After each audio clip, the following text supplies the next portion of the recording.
Hi friend, thanks for being here at the channel. I'm Erin Levax. Today I want to tell a couple brief stories that I think will illustrate for us what we need to think about when we're texting, because you know what? Texting is writing. And it has the same demands and especially the same impacts. I don't know if you've ever received a text and felt sort of snarky in response. Well, that's your text impacting your emotions, right? Well, let's think about how our texts might impact others. Two stories, both from my local area in Sacramento, that I think reveal this. I'll start with the one that's less controversial.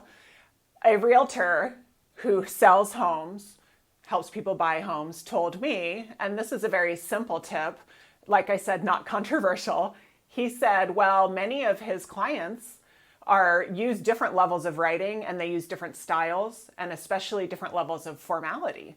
And when he hasn't met his client yet, he's kind of thinking, well, how am I going to text them in a way that seems like the right level of formality for them? What he does is he mirrors what he has seen from them. And he was told recently by two clients that they had hired him specifically because he seemed responsive in his texts. And that's because he would mirror what he was seeing. If someone is formal, he realizes, oh, they must think it's polite to be formal. I'm going to do that back. If someone's more informal, he models that. Let's get to the controversial one.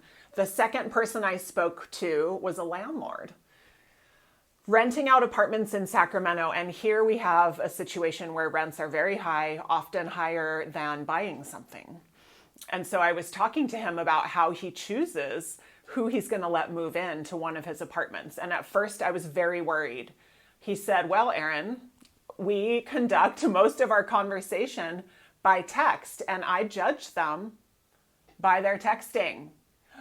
At first I thought, no, this is horrible. I'm very against judging people by their writing. I've been a writing teacher my whole life and I know that things like opportunity to get educated, opportunity to work in different industries, experience with English, all of those can impact whether our text seems correct.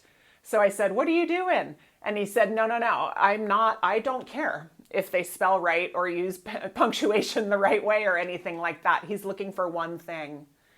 He wants to know if they are answering his questions, if they are responsive to him. Maybe he says in the text, oh, that's great. You want to look at this apartment. Let me ask you a couple things and then we'll follow up.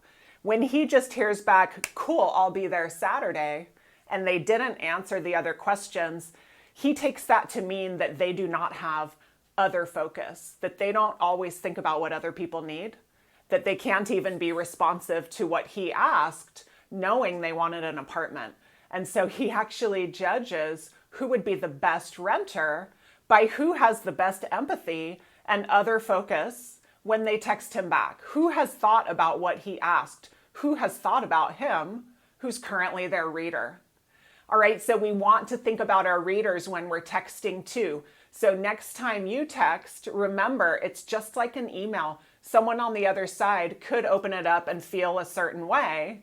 We know we have emojis to help with this, right? But the most important things that we can take away from these two real life stories about housing are, number one, if you're not sure the right style for your reader, mirror what you see from them until you learn more. Secondly, if you are asked things, answer them, right? Make sure your text content is what the reader, the receiver needs to learn versus what you wanted to say. All right, give me some comments. I'd love to hear how you use texting in your life. I use texting for work, and so we need to consider it there too, but it's also important in our personal lives. So give a shout out in the comments if you have a way texting, either a mistake or a success, has impacted your life. Thank you.